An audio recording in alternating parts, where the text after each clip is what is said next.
Hello friends, once again I am present before you with a poetry session, and this time I have taken the poem The Wind. It is in the syllabus of ninth class.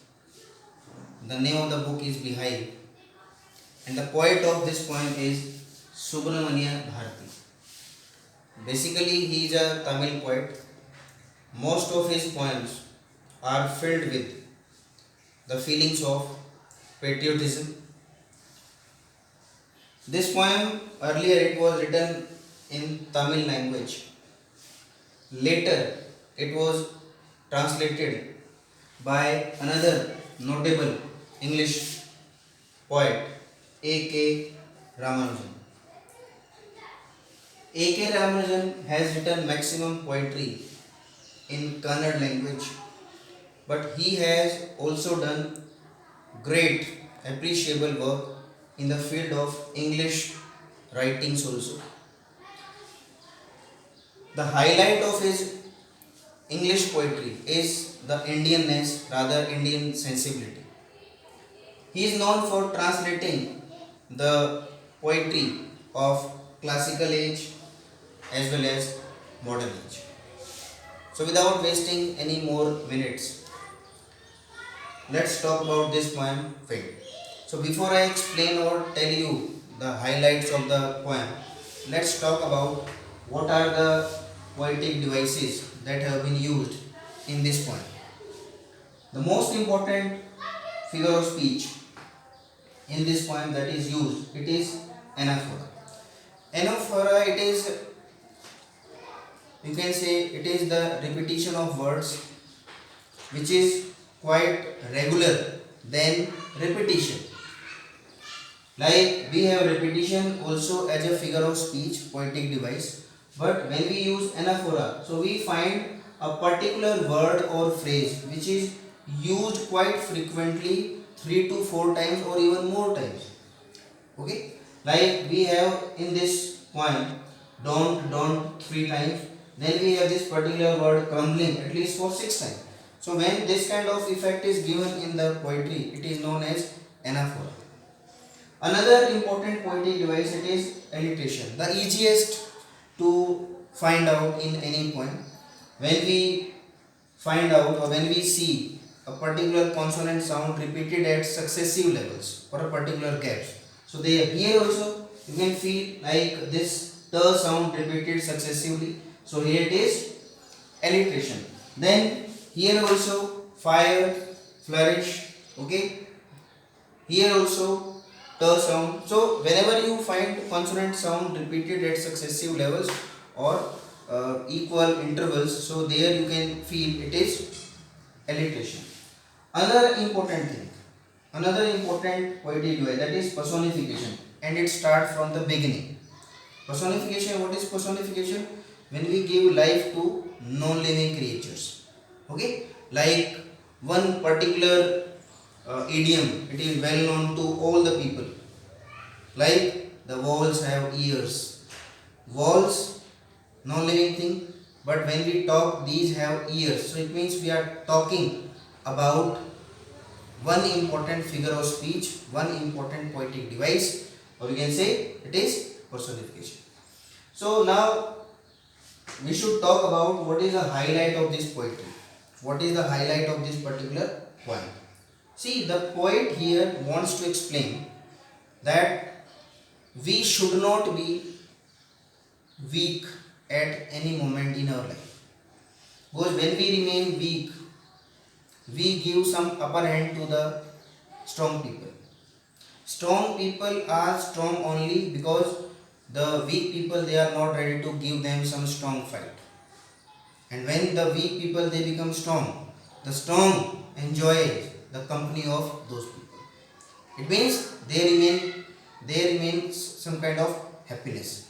There remains some kind of equality.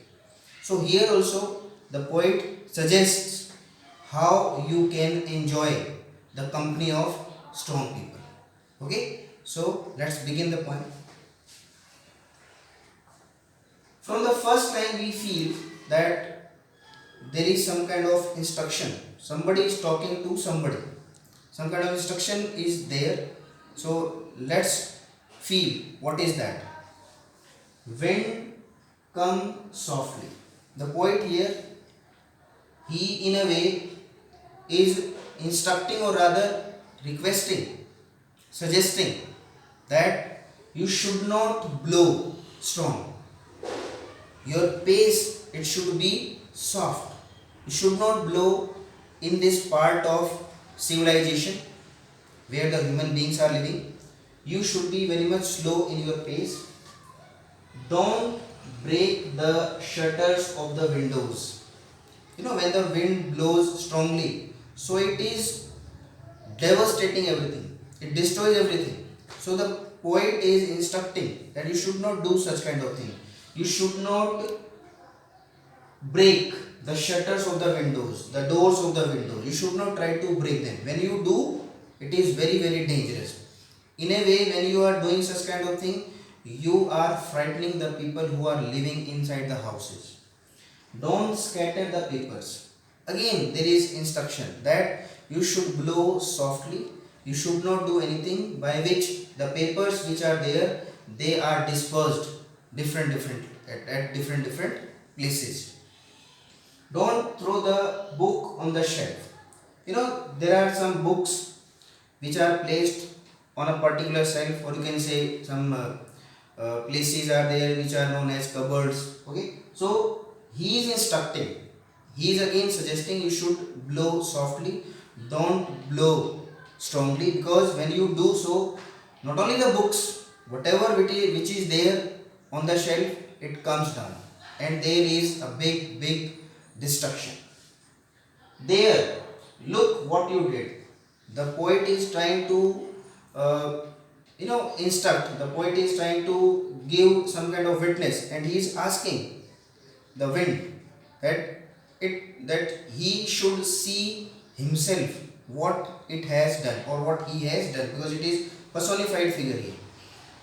So he is asking the wind that he should see himself what kind of destruction he has done.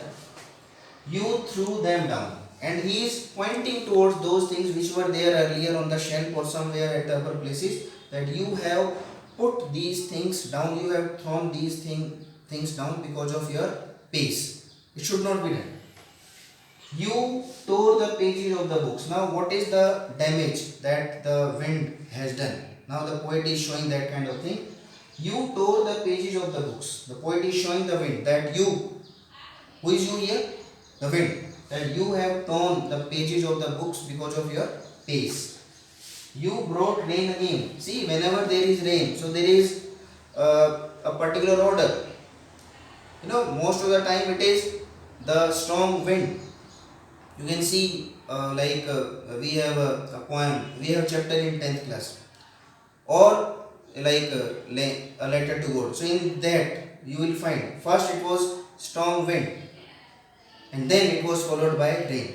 So it is not that it happens only in a chapter, it's a natural phenomenon. Whenever there is strong wind, it means there will be raining, it will be followed. So he says you brought rain again. Whenever you flow in this way, there is it's a kind of sign, symbol that rain will be there. You are very clever at poking fun at weakling. Weakling means weak people. Poking fun means they are making fun, to laugh at. So the poet is saying again to that wind that you, every time, because you feel, the poet asks the wind that you always feel that you are very strong, and that is why in that feeling you make fun of the weak people. It may be living, it may be non-living. Frail means very weak, which is, simply you can say, which is perishable, which is subject to destruction, which is subject, or you can say which can be easily broken, that is crumbling. Like frail crumbling house, the houses which are not made strong. Strong wind makes fun of those weak houses. Go. Crumbling houses. Crumbling again here, which is easily broken. Crumbling rafters, the frames which we use to make or to cover roof or to make roof. So these are the things: crumbling wood, crumbling bodies, crumbling lives, and crumbling heart.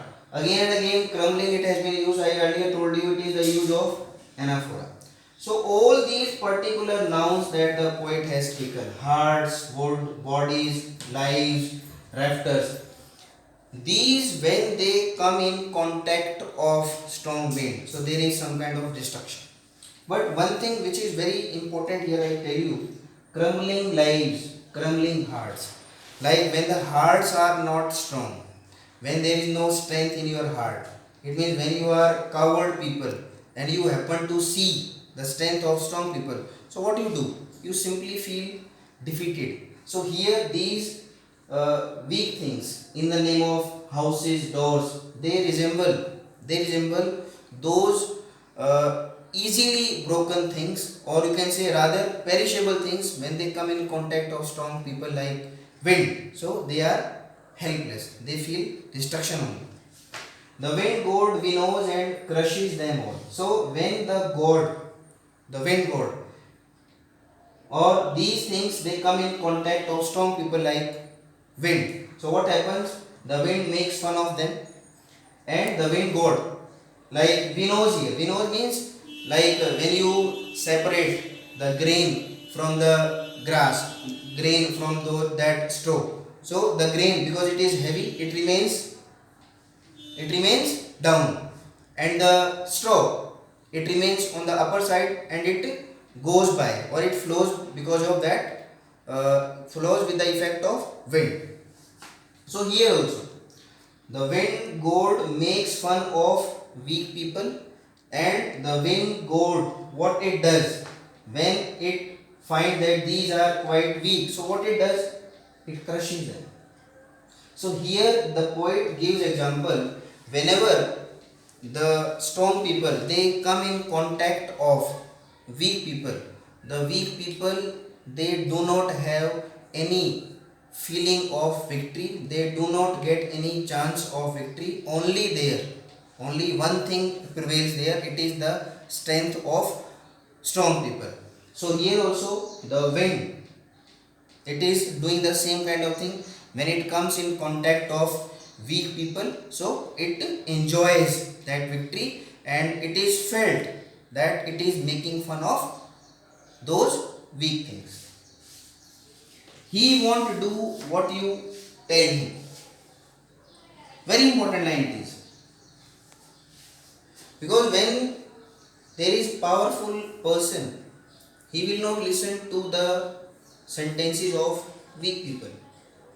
They won't follow according to us, they won't follow according to the poor people, or rather weak people. That's why he means here strong people. The wind, he won't do what you tell him, means by simply saying don't come strongly, come softly, he will not obey us, he will not be so much obedient. So come, let's build strong houses. So we have to do something. The weak people who are the subject of destruction because of strong people, because of the strength of strong people, they will have to do something. So it's a kind of suggestion the poet is asking everyone. He is suggesting, let's build strong houses, that we should not be living in poor houses, we should not be living in crumbling houses, we have to make our houses strong. Let's join the doors firmly. Whatever you have put in your houses, that should be quite strong, but whether it is any window, it is any door, it should be bolted properly, it should be made properly, it should be fixed properly, so that the wind cannot make any impact there.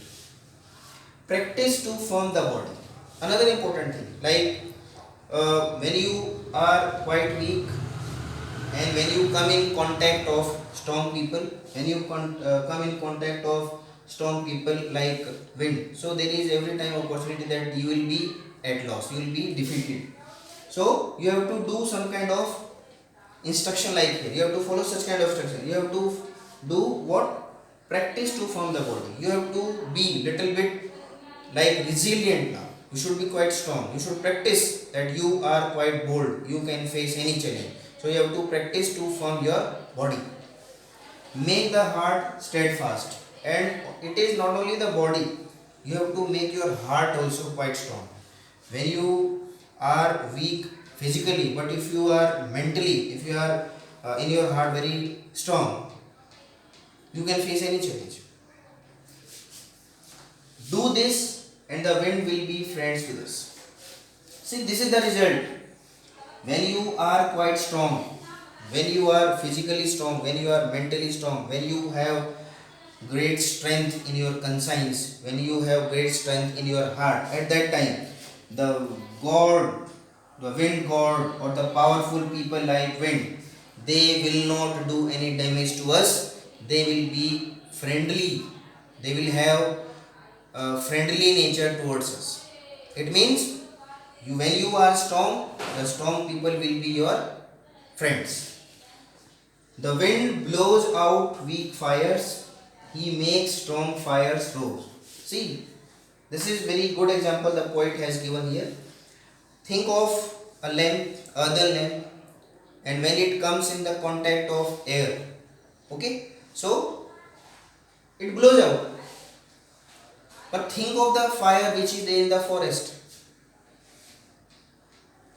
and the fire in the forest, it comes in contact of that wind, so it will not be blown out like that of earthen lamp. It will flourish, it will develop, okay, it will spread from one place to another rapidly. His friend is good, we praise him every day. The most important line of this poem, like when we are strong, the strong people will be our friends. So here the strong person that we are talking about in this poem, it is wind. So he says, when we are strong, physically, when our houses are made or built strongly, at that time what will happen? The strong people like wind, they will be our friends, and we will like their company, because when we are strong, so we like the friendship of strong people. They will also like us. We praise him every day. And strong people earlier, they used to what, when we were not strong, what they used to do? They used to make fun of us. But now what will do?